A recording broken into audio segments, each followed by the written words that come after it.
much for joining me today. Sure, this is fun. I have been so excited to talk with you.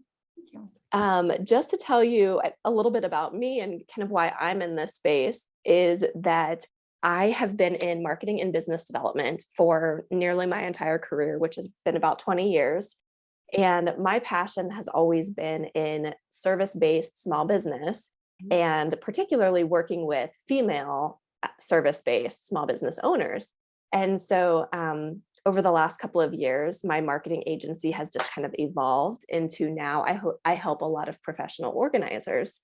So I was like, let's just go official. I renamed my podcast that. I started a website called proorganizermarketing.com and was just like, I'm excited to be on this path. So let's just call it what it is. So I have been deep in the pro organizing world for a couple of years now.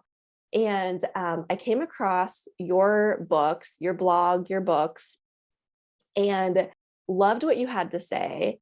And something that really caught my attention and thought, well, we need to talk about this on my podcast, is that I was reading through a blog post of yours, and I think it was about your new book. And it's called Organizing for the Rest of Us. I bought it at Target, at my local Target. And what caught my eye was a blog post that said you had made the decision, or you and your publishing team made the decision, instead of naming your blog, so author of or creator of A Slob Comes Clean, you made it author of Decluttering at the Speed of Life, which is your previous book. And the comment that you made was that it made it like 100% more giftable by just changing that aspect. And I was like, that is so brilliant, because you might buy something for yourself that kind of references slob, but you're not going to give your mother-in-law probably a book that says that. And I was like, that's a good point. Yeah, it's tough because, so I don't know if you know much of my story, but my story is that I just wanted to be a writer. Like this was back in 2009. I wanted to be a writer. My house was a total disaster. And I kept trying to get my house under control so then I could like justify putting my time and energy into writing. Yep.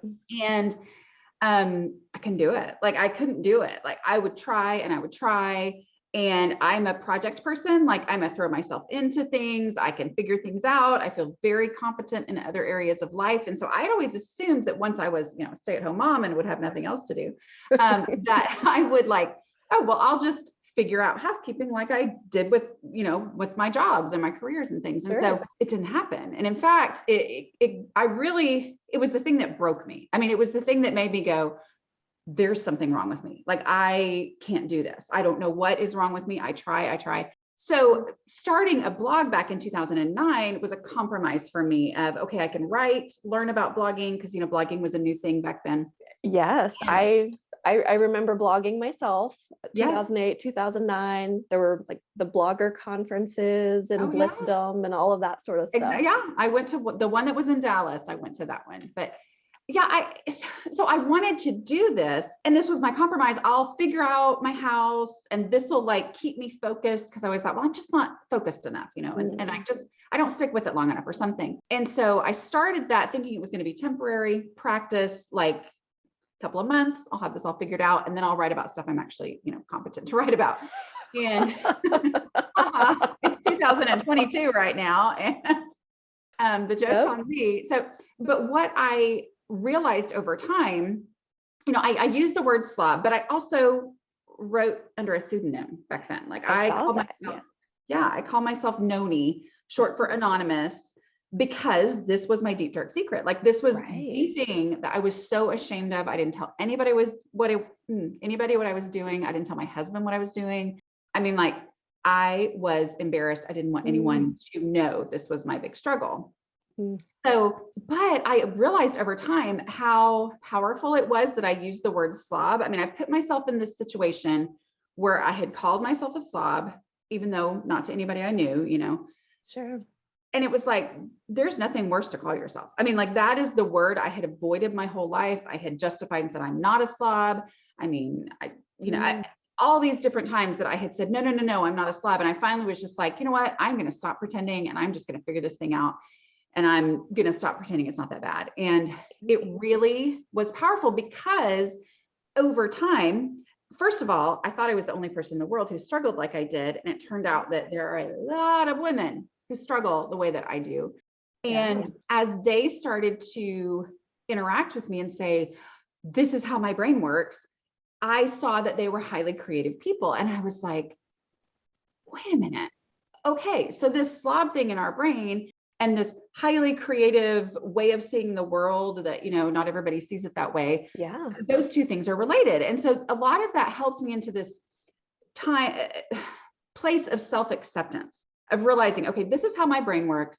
My brain works differently from the naturally organized person. And so I don't have to feel like a failure when reading Right. advice from an organized person just sounds like a foreign language to me. Because I'd be like, what? Or I would try to implement something and I was like, it just doesn't work for me. So all those, Right. all that came together. And so that word slob was really important. And so many people are like, it's been important for them as well. But now we're in a different place. I mean, they wanted to call this a gift book. And I'm like, well, you can't gift it when it says slob on it. So, which is it's hard because in some ways it feels like I'm not being true to, this identity that I accepted and that a lot of people have rallied around and said, yes, me too. But I do think it's important because we got to get the word out to more people who aren't quite there yet, Yes. Well, and I think you addressed it in a really great way because just hearing your story and having read your blog and having kind of followed that journey, it sounds like you accepted it, embraced it, and now you've moved on too, in the sense that that's still reality, but you're also just, 5 steps ahead of where you were when you accepted it and embraced it. Yeah. And even calling myself a decluttering expert, that was a big step for me. And it's probably been 6 or 7 years ago that I finally was like, no, I am a decluttering expert. I'm like, Yeah. I know how to do this because I had to work through it in my own home. Right. And then I've shifted with the books, which I think my first one came out in 2016. So it's been a while. Yeah. But with the shift into writing books, it was like, okay, now I'm teaching this. And so Right. that's a different thing. In the beginning, I was figuring it out and that still lives there. Like you said, well, you used to blog and, some people will say, do you still have that blog up there? And I'm like, yeah, because people are reading it all the time because Yes. they need to know that I actually understand. Well, and you're meeting people at various stages too. So when I started reading through your blog, I think it was your methods. It was the methods navigation. And then if I'm understanding it correctly, there were some that were kind of early days, like here's kind of how I got started. And here's like, there are people that are still there that need to read that. Yes. And so you're doing a service by keeping all of those things up there because then people can follow along with you and make that journey with you.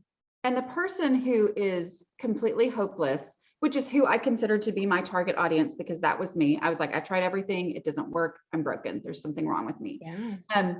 They are skeptical that there's actually something that can help them because they failed so many times before. Right. And that's what I was going to say too, is that they've probably tried every tactic, every, organization system, every methodology, but it just didn't work within the framework of what made sense in their own minds and in their own houses. And so it just takes coming at it from a different perspective. And you offer that perspective, which is really interesting because a lot of the stuff that's out there, even just like the messaging and, tips, it tends to be kind of organized people, naturally organized people talking to other naturally organized people and kind of geeking out on certain things, which is super fun. But I could see how it would be really disenfranchising to people that are like, how do I just get started? or Exactly. I mean, go ahead. Yeah, I was gonna say, I'd love to, hand roll my teeny tiny underwear into color coded, whatever. But how do I walk through my, my bedroom first without tripping over 14 piles of laundry. Exactly. I mean, I think that right there is the issue is, I mean, one of my standard jokes at speaking events that always gets a good laugh is like, I would look at traditional organizing advice and I was lost on page 3. Like I would look at their before pictures and think, yeah, that's my dream after picture. So we're not starting at the same place. Right. You can't even imagine my actual starting place, which then means that I don't think these methods are going to work. Like I've got a ton of work to do that I felt like I had to figure out on my own before I could even get to the point where what you're teaching will help me. Right. Yeah. And I love how you broke it down in the first little bit of your book. You broke it down into cleaning routines and like the layers. It was the layers that really stood out to me. Yes, understand the layers of a clean house. And that first layer being the kind of the clutter that exists, the second layer being the daily stuff, and then the third layer being the actual like deep clean that has to happen. And I think that makes so much sense. And people just don't understand it. I think we all just kind of get busy in our own lives, our own daily lives. And we just think, well, our house is dirty. But not understanding that once you get to the point of actually decluttering and setting up systems for your daily stuff, then honestly, scrubbing the tub doesn't take that long. I remember I didn't have the words for it at this time, but I remember in grad school, I cleaned people's houses for cash on Fridays because I didn't have class. And I had friends that were kind of a decade older than us. And so they were at a place where they could pay someone to clean their house. So I would clean their houses and then their friends' houses. So some of them I didn't know, but I remember there was always this joke like, I've got to clean before the cleaning lady comes. And I'm like, you're not cleaning, you're picking up. Well, I mean, what you're saying is where I feel like my role in this world of talking about this stuff is. Like, this is me. I'm here as the translator because the problem is the people like me have had conversations with what I call their normal friends, which is a joke. Yes, I read that in your blog too. Yeah. But yeah, like we would have conversations with our friends whose houses looked great all the time, who like we could come over without any notice and there weren't just like piles everywhere and the kitchen was under control, and these same people would make these comments about, oh, I hate cleaning. I never clean. I never clean. And we're like, what are you talking about? Because your house looks great. And my house that I feel like I'm cleaning all the time. Like I feel like I'm constantly working. It never looks any better. And if you knock on my door unannounced, I will literally drop to the floor and like hide in a closet. Like no one move. Don't breathe in. Don't breathe out. I mean, really. And so it's like, what are we, and the issue here is the layers of a clean house. They don't have clutter. Right. I thought when I would say I need to clean, well, I wasn't actually cleaning. I was first having to get rid of the clutter, which was really just stuff shifting. I was moving it from one room to another room. If it doesn't and have a then home. Yep. Right. And then I was catching up on the daily stuff. So I would start in my kitchen and I would wash every single dish because every single dish was dirty. Right. And it was like my energy was gone by the time I had cleaned up the kitchen. And then I never actually got to the other stuff. And yet my house still didn't look good, And so it was like, so it was this, there's that disconnect of like, what are we talking about here? Like, why is it that this doesn't make sense to me? And I feel like that's where I come in, is because I'm like, oh, okay, I figured it out. Y'all, this is the deal. They're not talking about the same thing we're talking about. But somebody needed to be able to say that, because the person who says they don't clean all the time, or they're doing something, right? They mean it. I mean, they really do. They're saying, oh, I don't clean my bathtub. And sometimes I'll be surprised. Like I know my mother-in-law was great. Her house was always under control. But I remember one time being at her house, like, I want to go take a bath. And the bathtub was kind of grimy. And I was like, wait, what? It's like, but her house was always clean. And it was like, well, her house was always picked up. She was never behind on her daily stuff. And so you didn't notice stuff like that. And so her house looked perfectly fine. She could have people in at any time. Yep. But she also didn't scrub the bathtub, but she could get away with that for a lot longer. It wasn't a bathtub anybody ever really used. Anyway. Right. You know what I mean? Right. Like, And so it's just that disconnect. And that's where I come in. Yeah. Well, and I feel like your resources, your blogs, your books, your blog singular, but your blog posts plural, because there's tons of them. Are you in the 200s, 300s? I have no idea I anymore. I think mean, it's a several thousand at least. Yeah. I mean, because I've been, oh, because podcasts were 200, 300. Like you have yes, a ton of resources on your website. so many words that I have spoken. Yes. Yes. Kind of shocking. Well, and what I think is great is that this might seem like a stretch initially, but hopefully I can kind of make this make sense, because it makes sense in my brain, is that what I see your resources doing is kind of bridging the gap of being able to, as a professional organizer, maybe reading these resources and materials, being able to then communicate with their clients. Because what I see as being a particular challenge is that professional organizers communicate like they're communicating sometimes with just their other naturally organized friends. And that's not always the people that are going to be hiring a professional organizer.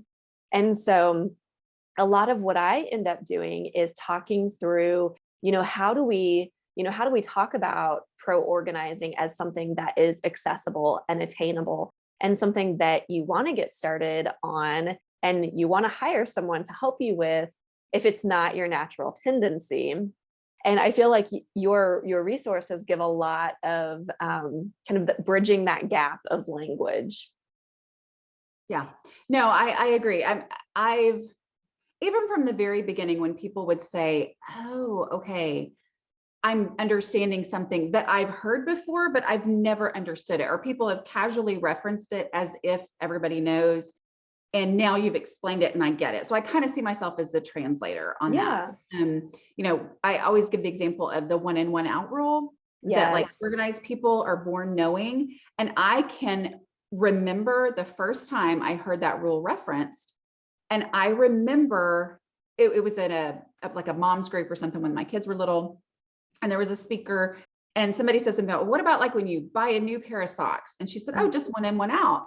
And everybody else in the room went, okay, yeah. And I went, but I had no idea what she was talking about. Like I literally thought to myself, that doesn't even make sense, because what good does it do to get rid of a pair of socks when I get a new pair of socks? My sock drawer doesn't close anyway. Like that is how my brain worked. And so it was like, Right.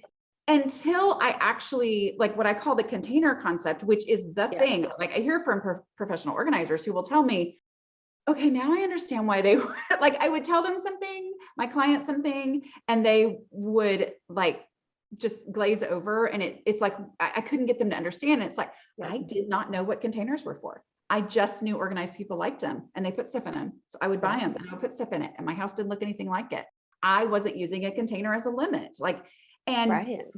And that when I work with other people, the container concept changes everything. Like it literally changes everything about how you go about this process, because you don't have to make value decisions anymore. And I would get paralyzed by value decisions on what if, and do I like it? Or, all those things go out the window. It's just, does it fit?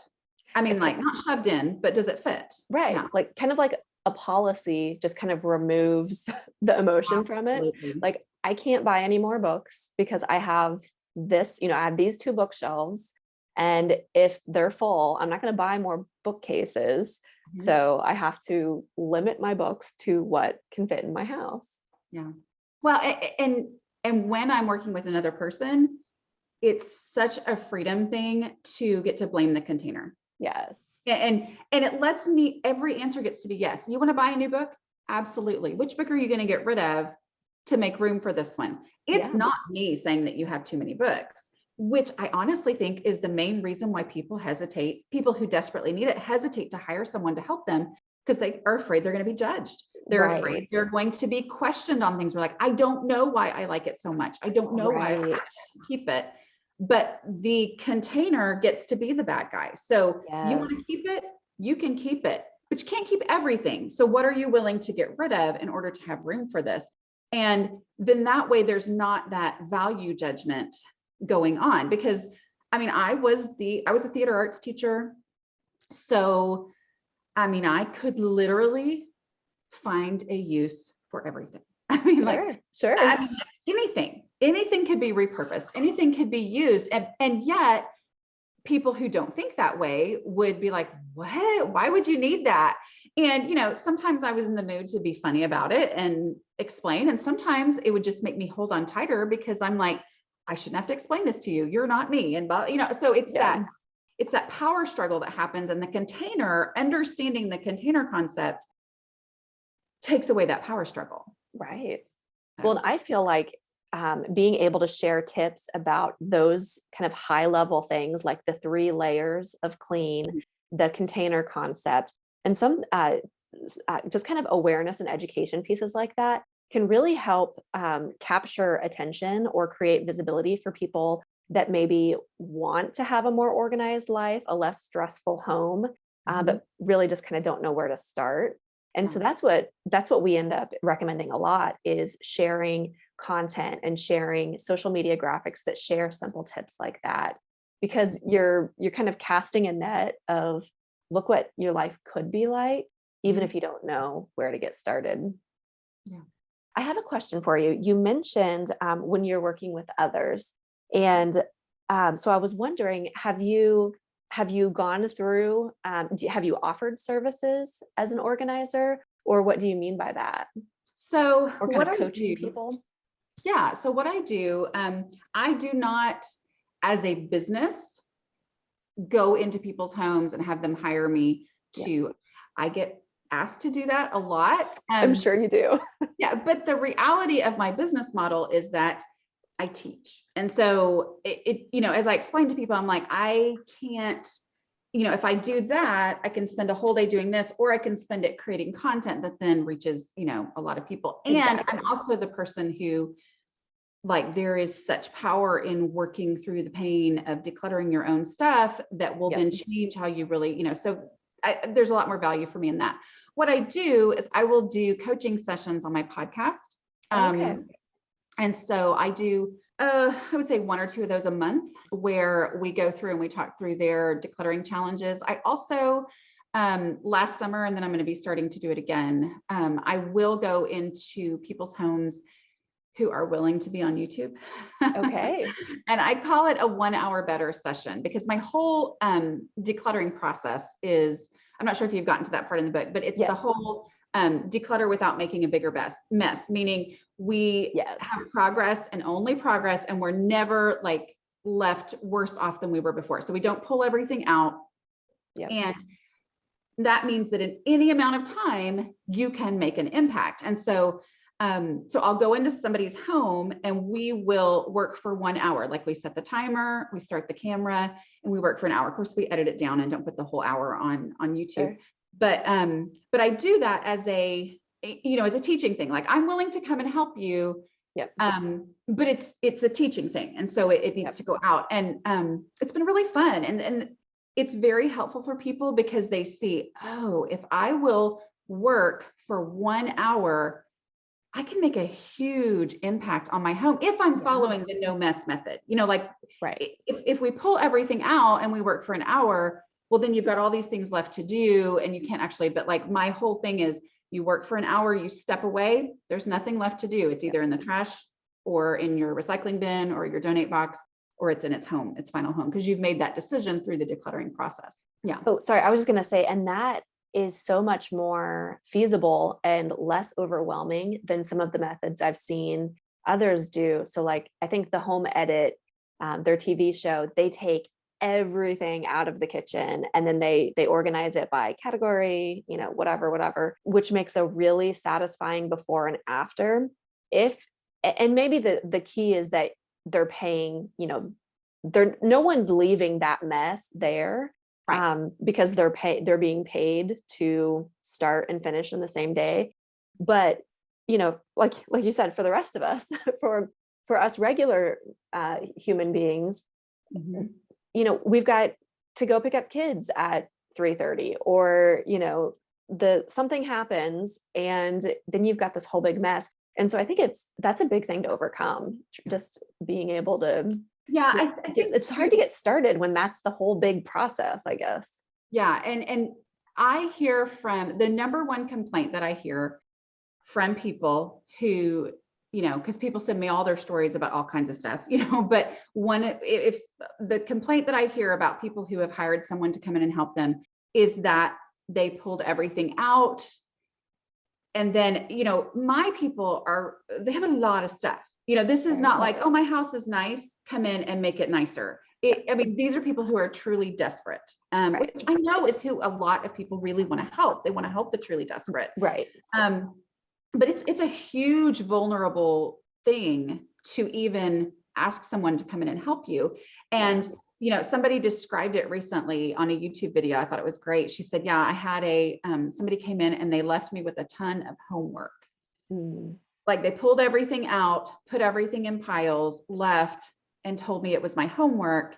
And now it's been 6 months and everything is still sitting in those piles and I'm completely paralyzed. And I'm just like, oh no, that's the problem. I mean, like homework is not good. Instead, that's the whole progress and only progress thing. It's not as dramatic as the home edit. Like it's not as, wow, whoosh, whoosh before and after. But it's amazing when you go, this is what we've gotten done. Like take a picture before you start, work for 5 minutes, throwing away just the trash and take another picture so that they can see, I can do that in 5 minutes. Like that makes that big of an impact. But and anyone can do that. Absolutely. So you're teaching and you're going through these spaces. Now I'm all about decluttering. Like I am not the organizing expert, but anybody who organizes will tell you, you have to declutter first, but that's the hard part, right? Because it's easier just to figure out how to put everything in all these neat little places. But if they don't have a clutter threshold that can actually maintain that, then that's not actually helpful. That was me before my mother has a very high clutter threshold. She can put things in all these neat little spots. And so she would come in and be my organizer. And over time, I got to the point where I didn't even want her to do it because I felt so horrible every single time that I would fail at whatever system that she set up. Where in reality, I just needed to have less stuff.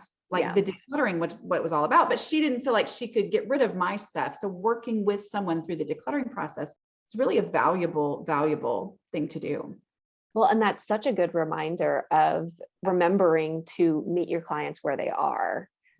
As pro organizers that are going to be listening to this, not everyone is going to be thrilled about every step of the process. And so it's your job to help guide them through that, but then also give them the tools and strategies to be able to do it themselves in a way that is like this long-term sustainable thing for them. And I think your methods are great and are really accessible. And I loved I think you said towards the end of the book, like it takes you like 4 minutes to unload the dishwasher. And so like taking all these minutes and just kind of maximizing the minutes because you've already gotten through the layers of clutter. So then it does make just a few minutes here, a few minutes there, make it feel like you're not having to do stuff all the time. Yeah. And I think too, making someone feel successful and feel empowered, that's not going to hurt your business. Right. I mean, that is only going to help your business because you will be recommended when somebody actually feels like, I get it now. I get this, I can do this. And most likely they're going to want you to come back to make it go even faster. And, there's such a benefit in really empowering people and teaching them that ways that make them not be intimidated to do this in their home. Yeah. Yes. You had mentioned that there are lots of different decluttering challenges that you hear from people and all sorts of different kinds of challenges. What are some of those decluttering challenges that stand out to you? So I think number one is just getting started, that first step, because they're completely overwhelmed. They've never felt successful before at decluttering. And honestly, the biggest challenge is that when someone is completely overwhelmed in their home, the natural thing that comes out of their mouth is, I need to get organized. Like that's what they're thinking. When in reality, many of us, our issue was simply that we had more stuff than could possibly ever be organized. Like I didn't understand limits. I didn't understand limits to my space. I just kept bringing stuff in for all my creative ideas. And yet there was no hope. It wouldn't have fit in my house anyway, especially with my personality. So, Sure. I call it your clutter threshold. And that's the point at which you only have what you personally can handle. And so not knowing that it's okay to just declutter first. Yeah. Like let's don't worry about how you're, what you're going to buy to put in your pantry. Let's just get stuff out of the house, and that will improve your home. I mean, it really, just decluttering made my home organized, because it made my house look better, function better, feel better, all of those things that I wanted from organizing, I did from just decluttering. So I think that's one of the big challenges, is thinking that organizing is the key. And so they go to the store and buy a bunch of baskets, and bins. I'm going to get organized this weekend, so I'm going to go buy a bunch of stuff. Right. But that uses up all that energy. Right. And by the time they get home, that stuff is just more clutter anyway. Right. Yeah. So it's that paralysis. It's not knowing where to start. For me, that was my whole house. And so I had to come up with a way to start. So my thing, I just chant to myself again and again, is just do the easy stuff first. Do the easy stuff first. And the easiest of the easy stuff is the trash. So like literally I will look for the trash and put it in the trash bag. And just doing that reduces the overall volume of the mess, like makes it less visually overwhelming. Yes. And so with every piece of trash that goes in, first of all, I've made some decision-free progress, and that space is better than it was before. And then I just keep moving through the process, which is like easy stuff is next. So it's that having a way to get started. The other thing too, I would say, is it's a real tendency to, even if your entire house is a disaster and you're embarrassed to open the front door, to think that the best place to start is the linen closet. Like that's just a natural, like, oh, well, I should go to that drawer in the back of my closet and I should work on that. But the reality there is that you're going to spend your time working, and then your house is not going to look any better. And it's going to feel like that was wasted time. Even if you don't necessarily say it out loud, it just feels like, well, what was the point of that work? Yeah. So following the visibility rule is really key. And like, let's make visible progress so that you see it, you experience the benefit of this work that you've done, and then you're inspired sooner to declutter more, and so then that you actually start to gain that momentum. Well, and I think that's so important too, in feeling successful, is that visibility of success, and having that momentum that you're like, this is accomplishing something. I'm going to keep doing this. Yeah. Yeah, I agree with that. If you don't mind my asking, do you happen to know your like your Myers-Briggs or your Enneagram? I am not super into it, but I have taken the Enneagram test and I'm a 5. Okay. Investigator, right? Yeah, overthinker. Analyzer, investigator. Okay. Overthinker to the point of not actually taking the action is where I go, okay, yeah, that is me. Okay. Yeah. So my daughter, we just went through a process with her bedroom, and then also the basement, which is kind of my husband's domain, but it's also like the main storage area for the house. And my husband and my daughter's personalities are very similar. They're both extroverts. They're both 7s, which is the adventurer on Enneagram. Not that I live and die by the Enneagram. It's just, it's helpful in understanding, especially with my husband and I being so very different. It helps me understand why he does some of the things he does and why I do some of the things I do. But something that I've noticed with Genevieve, my 9-year-old, I think she's an ENFP. They did like a abbreviated Myers-Briggs kids version. So extrovert, intuition, feeling, and then perceiving, which is like spontaneity and all these things, which is the exact opposite of everything I am. I'm an introvert, and then STJ. So like, I like open and closed. I like, if you're going to invite me out to dinner, please do so a month in advance. And even better, send me a Google Calendar invite.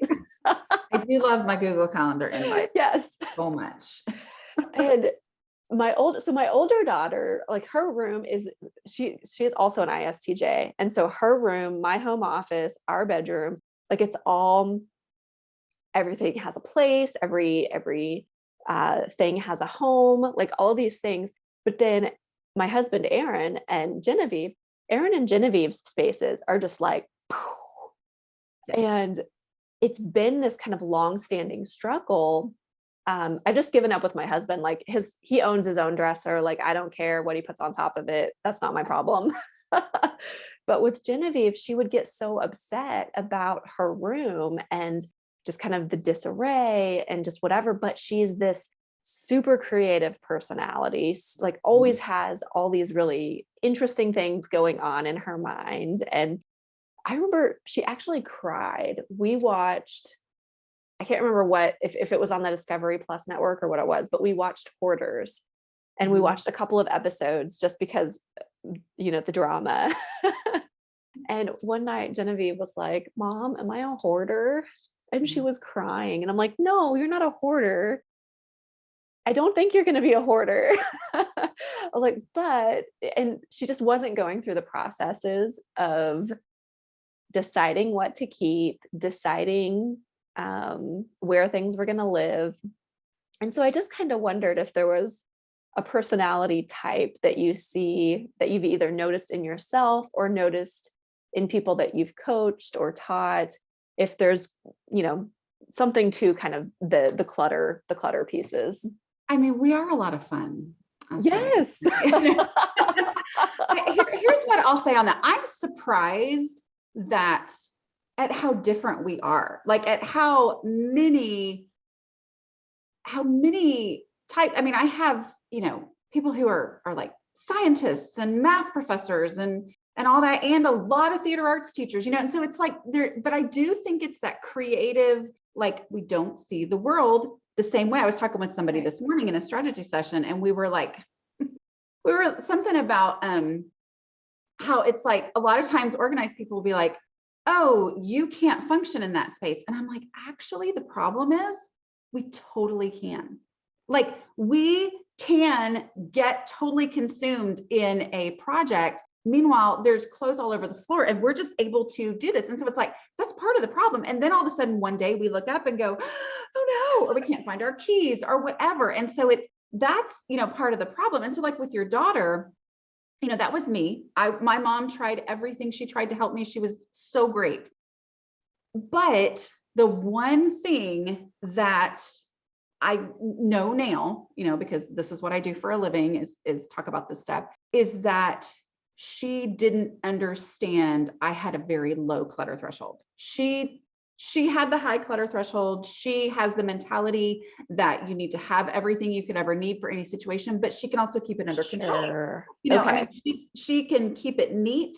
Her house never looks like a bomb went off in there and there's a stuff explosion like, mine always did. So I inherited this like, oh, well, I need to have all these things, but I can't keep it under control. And so she would continually try to help me figure out where to put it and how to, and in reality, I just needed to have less stuff. Yeah. So you always just shuffling it around. Yes. And because it is easier for me to just have less so that when I get caught up in a project and things go, then there's a lot less to put away. And the reality is I kept on, because I didn't understand that's what was going on. I kept on bringing in more stuff, a lot of times because I couldn't find what I already had. Right. And in reality, that meant that I had more, even if I was going to ever get to the point where I could put everything away, which the more that built, the harder that was ever, going to be for me to be able to do. Right. But there wouldn't have been places for me to put it away because I didn't understand limits. I didn't understand the container concept, which, I mean, people who don't understand limits, that's a lovely quality, right? I mean, like really, we see the possibilities in everything. And so we just don't look at the world as this limited, contained place. Yeah. But it doesn't work well in our homes, so realizing that, I'm like, okay, I just less stuff. If it's continually getting out of control, that's how I define clutter. Anything that continually gets out of control in your home, so it's different for everybody, there's too much stuff. And Yep. so declutter, declutter, declutter until you get to a point where you realize, oh, I can keep this under control. Yeah. Like this is manageable. Yes. For me. And it's different for every single person. Right. Right. Yeah. Well, and that's what's been really kind of the game changer in helping my daughter come up with her own systems too, is that, she was, and part of this is being a kid, and then part of it is also just kind of the personality type, is that she wanted to keep all of the things that she's ever loved, even if she was already kind of past a certain set of toys. She just, like, it didn't occur to her to get rid of it. And that's been what's been. I'm not sure why my words are getting confused here, but yeah, she just had to go through, and my husband helped her about a month ago, and she went through every single thing, and she chose the things that she wants to keep that are special to her. And she has the containers that, she can have this many stuffed animals, she can have this many Barbies. So that's been the system that has worked for her. But it really took us figuring out just kind of what system, what language, like how to talk to her, how to relate to her, to be able to kind of get past that. That's where the container concept comes in as a language issue that is very helpful, because making a value decision about each teddy bear or Barbie is, I am a really nice person and I see the value. Like, you tell me that broken crayons still color, I believe that in my heart, but the reality is I only have a certain amount of space to devote to crayons. And so it's not that this crayon is not valuable. Absolutely it is. I mean, I could melt them, and it's almost Valentine's Day, and we could make little, crafts, the little heart shape. Yes. I mean, that's where my brain goes. And so, but the reality is I only have a limited amount of space. And then I realized my whole house is a container. So it's not just the bucket that I have for crayons. It's then the shelf where I have to put the buckets. Because I used to just think, oh man, that bucket is full, I'm going to go buy 2 more buckets. Well, then I couldn't fit them on the shelf. And I was like, oh, I've got to get more shelves, and then I would fill up my room, and I would think, well, we need a new house, and I'm doomed to be disorganized because I don't have enough space, and that was how my brain worked.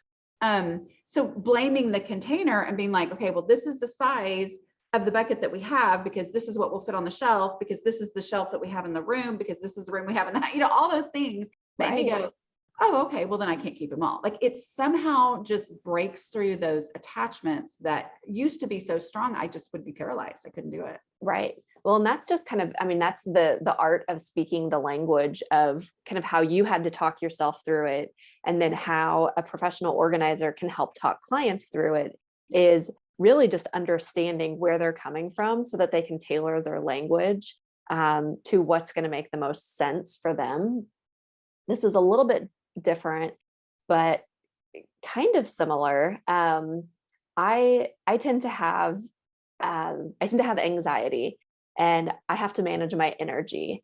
I think somewhere along the road, I think I read this about chronic pain, is that you have 12 spoons per day. And if you utilize all your spoons, or, you utilize 6 spoons for this and 2 spoons for this, like you've only got, however many left for the day.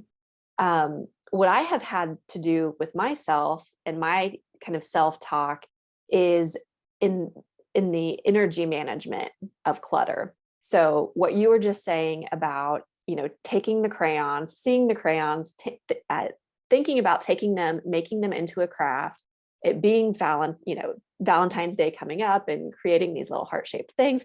Like, for me, that starts to give me anxiety, because I start to think through all the to-dos that have to take place for those things to happen. And then just be like, okay, I'm already exhausted thinking through the steps of gathering all the broken crayons, taking off all the papers, compiling them, getting the right little silicone thingamajig so you can put them in the oven and then pop them out, and then like all of these things. And I'm like, I don't have that energy. Like, fatigue. It And is. especially right now. I mean, it's 2022 and we are exhausted as a human race. I mean, we are exhausted. And I think I know that that is one of the reasons why so many people who always assumed if I was just at home, my house would be, Right. and yet now they're like, okay, what is wrong with me? I have been home for 2 years and I can't do this.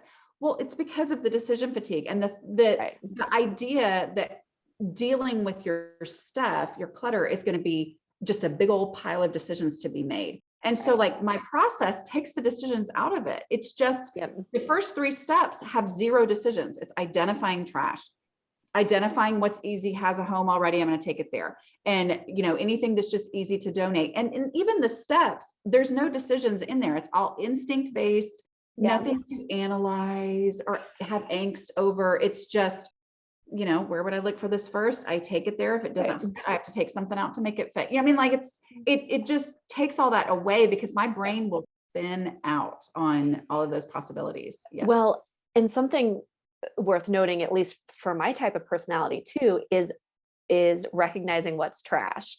So if we're looking at the same table that, the kids' art table or whatever, and there are all those crayons in that, situation we just kind of talked through, I'm, in a matter of seconds in my brain, I'm going, okay, do I want to take on the responsibility of having this craft? The answer is no, like a real quick, hard no. And so it's like, okay, those crayons are trash. And so it's knowing yourself and kind of the language to use with yourself too helps you work through those systems easily, because someone else, and maybe this is the paralysis part too, someone that's more crafty or creative or, tactile in those kinds of projects, maybe they would look at that and think and have to say to themselves, is this a craft I want to take on right now? Is this something I want to do right now? And then because that determines whether or not it's trash, right? Yeah. And I think too, with the trash that can be key, and this is what I hear from a lot of moms working with their kids, is I have to let them identify the trash. Like I Okay. have to, because because that's where the power struggle comes in. That's So until true. I'm Yeah. saying, what here is trash. Now here's something that happens is, yes, you're going to get rid of stuff. Yes, you're looking, but even if you're convinced there's no trash and you still like, even though as the mom, you're thinking there's trash and they're like, there's Right. no trash, they've still looked at individual items. And so their brain is adjusting from it's a mass of stuff to its individual items. And so then as you work through the process, then you're going to start to identify trash as you go on, and you're like, wait, that was trash, but let the person identify trash. Now, here's something that I just started thinking about. I had a conversation with someone who, had been identified as having hoarding disorder. Okay. And the process really has helped her, the 5-step process. And the reason, what she said was, she's like, I can't identify trash. That I can't do it.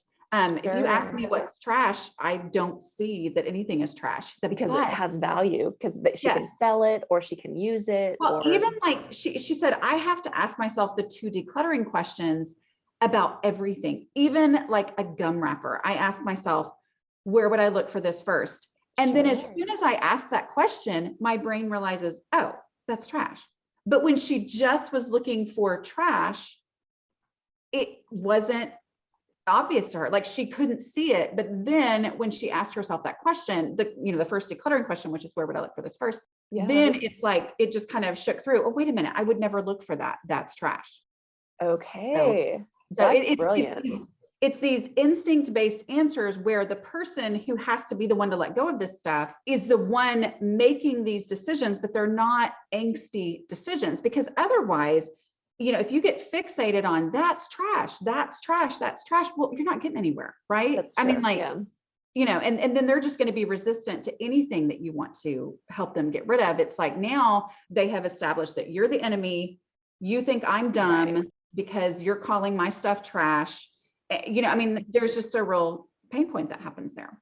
Right. Yeah. And that's something that I think we watched 6 episodes over a month or so of hoarders. And that was something that we kind of saw over and over again, was potentially a willingness to work on the issue, but then also not being able to recognize the trash, and then kind of having to work through, because it's obviously very much of a psychological issue.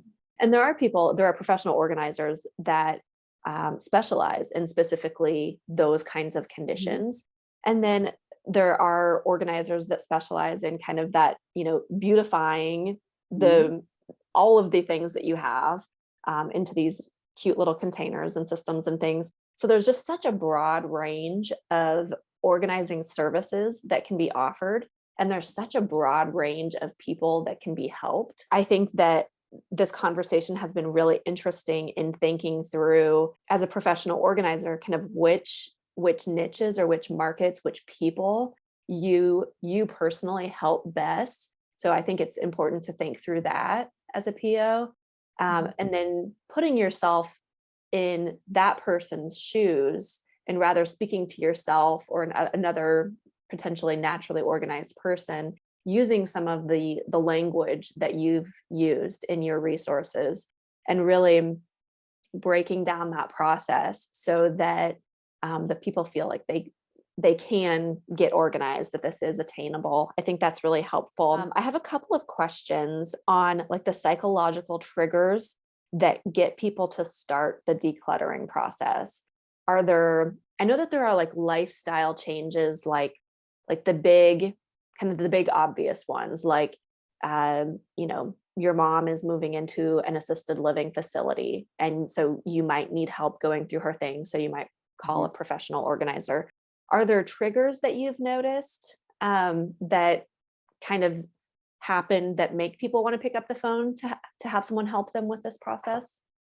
I do think I think moving is, which this is, I don't know, I haven't done the research, but I mean, I just moved and I am like talking to people all the time who have moved in the last 2 years. I think everybody's kind of like, okay, now we know what we want because we've been home a lot, Right. We've been stuck in our homes for 2 Yes. years. Yeah. So moving, and definitely not just the helping your mother, but a lot of times people will help their mother and then say, I don't want to do this to my kids, because a lot of your baby boomers right now have just cleaned out their Depression era parents' homes. Right.